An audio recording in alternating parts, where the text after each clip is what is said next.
ഈ സംവിധായകന്റെ ഒരു രീതികളുണ്ട്. അയാള് പിന്നെ നമ്മൾ അഭിനയിക്കാൻ ചെല്ലുന്ന നടിമാരോട് ആദ്യം ഭയങ്കര സ്വാതന്ത്ര്യം, എല്ലാം നമുക്കിഷ്ടമുള്ള ഡ്രസ്സ് അവർക്കിഷ്ടമുള്ള ഡ്രസ്സ് കൊടുക്കും, പൊട്ട് വെക്കണോ പൊട്ട് വെച്ചോളൂ, പിന്നെ എല്ലാ സ്വാതന്ത്ര്യം, ഭയങ്കര സ്നേഹമാണ്. പക്ഷെ പിന്നീട് പുള്ളി നമ്മളോട് റൂമിലേക്ക് ചെല്ലാൻ ആവശ്യപ്പെടും, ഫോണിലൂടെ റൂമിലേക്ക് ചെല്ലാൻ ആവശ്യപ്പെട്ടപ്പോൾ ഞാൻ എൻ്റെ ഫാദറിനെയും കൊണ്ടാണ് ചെന്നത്. ഇല്ല അദ്ദേഹം മരിച്ചുപോയി. അതുകൊണ്ട് പിന്നെ അത് പറയുന്നതിൽ അർത്ഥമില്ല. ഞാൻ അന്ന് തന്നെ പിന്നെ പ്രതികരിക്കുകയും ചെയ്തതാണ്. പിന്നെ സെറ്റിൽ വരുമ്പോൾ ഈ വ്യക്തി വളരെ മോശമായി നമ്മളോട് പെരുമാറും. നമ്മൾ നന്നായിട്ട് അഭിനയിച്ചാലും മോശമാണെന്ന് പറയും, നമ്മളെ വല്ലാതെ ഇൻസൾട്ട് ചെയ്യും സെറ്റിൽ. അപ്പോൾ അങ്ങനെ വന്നപ്പോഴത്തേക്കും ഞാൻ പ്രതികരിച്ചു. ഞാൻ ചെരുപ്പൂരി അതൊക്കെ വാർത്ത. അന്ന് മീഡിയ ഒന്നും ഇല്ലല്ലോ, മീഡിയ ഇല്ലാത്ത കാലമാണ്. മാസികകളാണ് വരുന്നത്, നാന പോലെയുള്ള മാസികകൾ അന്നത് എഴുതി വന്നതാണ്.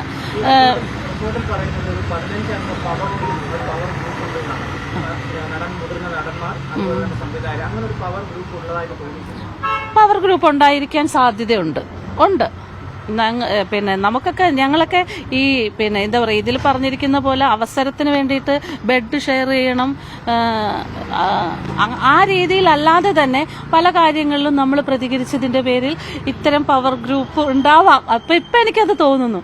അവരുടെ ഒരു ബാൻ കുറേ അനുഭവിച്ചിട്ടുണ്ട്. അപ്പം നമുക്കറിയില്ല ഇവർ മുൻകൂട്ടി തീരുമാനിച്ച് ഇത്ര ആൾക്കാർ ചേർന്നിട്ടായിരിക്കും ഇത് ചെയ്യുന്നതെന്നുള്ളത് നമുക്കറിയാം. ഇപ്പം മനസ്സിലാവുന്നുണ്ട്. അതൊക്കെ കൊണ്ടായിരിക്കും നമ്മൾ കുറേ കാലം സിനിമകളൊന്നും ഇല്ലാതെ പോയതൊക്കെ. ഇപ്പോഴല്ല മനസ്സിലാവുന്നത്, കുറച്ച് നാളായിട്ട് നമുക്ക് മനസ്സിലായിട്ടുണ്ട്. അതിനെക്കുറിച്ച് നമ്മൾ പ്രതികരിക്കുകയും ചെയ്തതാണ്. എൻ്റെ 1-2 കാര്യങ്ങൾ ഞാൻ പറഞ്ഞിട്ടുണ്ട്, കുറേയൊന്നും നമ്മൾ പറഞ്ഞിട്ടില്ല. ഇനി പറഞ്ഞിട്ട് പ്രയോജനമില്ലല്ലോ. അന്നും നമ്മൾ ആരോടാ പരാതി പറയുക? ഇന്നത്തെ പോലെ നിയമങ്ങളില്ല, പറയാൻ ആൾക്കാരില്ല. അമ്മ ഗ്രൂപ്പ് വേണ്ടത്ര ഒരു സുരക്ഷ സ്ത്രീകൾക്ക് നൽകുന്നില്ല എന്നുള്ളൊരു ആരോപണമുണ്ട്. ശരിയാണോ? അല്ല, ഞാൻ പറഞ്ഞില്ലേ, ഈ സുരക്ഷ എന്ന് ഉദ്ദേശിക്കുന്നത് ഈ ചില വ്യക്തികളാണ് നടത്തുന്നത്. അമ്മ സംഘടനയല്ല. സംഘടനയിലുള്ളവരുണ്ടാവാം കേട്ടോ, എന്ന് വെച്ചാൽ പിന്നെ എക്സിക്യൂട്ടീവ് കമ്മിറ്റി ഭാരവാഹികളൊക്കെ കൂടുന്ന ഒരു സംഘടനയുണ്ടല്ലോ, ഒരു കമ്മിറ്റി ഉണ്ടല്ലോ, അവരിലൊക്കെ ഉള്ള ആൾക്കാരൊക്കെ ഉണ്ടോ എന്ന് എനിക്കറിയില്ല. ഉണ്ട് എന്നൊക്കെയാണ് ഇപ്പൊ പറഞ്ഞു കേൾക്കുന്നത്. അപ്പോൾ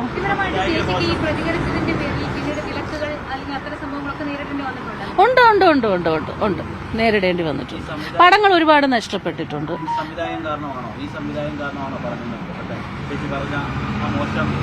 അല്ല, ആ സംവിധായകൻ മൂലമൊന്നും എനിക്ക് പിന്നീട് അദ്ദേഹത്തിന്റെ സിനിമകളിൽ അഭിനയിച്ചിട്ടില്ല എന്ന് മാത്രമേ ഉള്ളൂ. പിന്നെ നമ്മൾ പരാതി പറയേണ്ട ആൾക്കാർ തന്നെ നമ്മൾ ആളാകാൻ വേണ്ടിയിട്ട് പറഞ്ഞതാണ്. അങ്ങനെയൊന്നും സംഭവിച്ചിട്ട് ആരോടും പരാതി പറയാനുള്ളൊരു അവസരം വന്നില്ല, ആരും കേൾക്കാനുമില്ല. വിട്ടുനിന്നതല്ല, നമ്മളെ വിളിക്കാത്തതാണ്. വിട്ടുനിന്നെന്ന് പറയുമ്പോൾ എന്റെ ഉമ്മയ്ക്ക് സുഖമില്ലാന്ന് കുറച്ച് നാൾ ഞാനായിട്ട് മാറി നിന്നെങ്കിലും അതിനു മുൻപ് ഞാൻ നല്ല തിരക്കുള്ള സമയത്താണ് എനിക്ക് പടങ്ങൾ കുറയുന്നത്. ആയിരിക്കും, ആണ്. ഞാൻ പ്രതികരിച്ചതിന്റെ പേരിൽ തന്നെയാണ്. അത് ഈ പറഞ്ഞ പോലെ കാസ്റ്റിംഗ് ഹൗസ് അങ്ങനതല്ല. അത് മാത്രമല്ലല്ലോ, നമ്മൾക്ക് ശരിയെന്ന് തോന്നുന്ന കാര്യം നമ്മൾ സംസാരിക്കുമ്പോൾ തന്നെ ഇവർക്ക് അതൊന്നും ഇഷ്ടമല്ലല്ലോ. നമ്മൾ പ്രതികരിക്കുന്ന, നമ്മൾ പറയുന്നത് ഒന്നും അവർക്കാർക്കും ഇഷ്ടമല്ല. അപ്പൊ അവരെ ഒരു തീരുമാനം എടുക്കും. അതേക്കുറിച്ച് പറയാൻ ഒരുപാട് കാര്യങ്ങളിലേക്ക് നമ്മൾ പോകേണ്ടി വരും.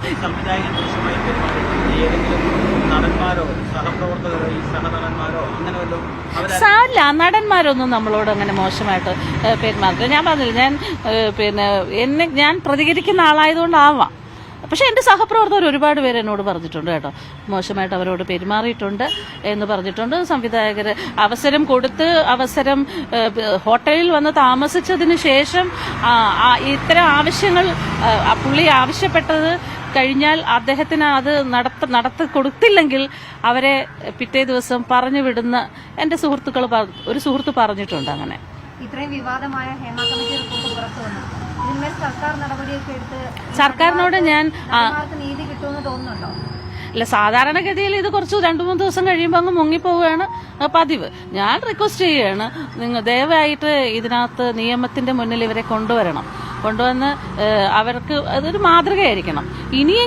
ഇനിയുള്ള തലമുറയെങ്കിലും നല്ല രീതിയിൽ ഇതൊരു തൊഴിലിടമല്ലേ, നമുക്ക് സുരക്ഷ വേണം, തൊഴിലിടം വേണം. നമുക്ക് വേറെ വരുമാന മാർഗങ്ങളില്ലാത്ത ഇതുകൊണ്ട് മാത്രം ജീവിക്കുന്ന ആൾക്കാരുണ്ട്, അല്ല ഇത് ഒരു പാഷനായിട്ട് എടുക്കുന്നവരൊക്കെ ഉണ്ട്. അവർക്ക് അവിടെ സുരക്ഷമായിട്ട് ജോലി ചെയ്യാനുള്ള ഒരു സംവിധാനം സർക്കാർ ദയവായി ചെയ്യണം. ഇവരെ വെറുതെ വിടരുത് എന്നുള്ളത് തന്നെയാണ് എൻ്റെ അഭിപ്രായം.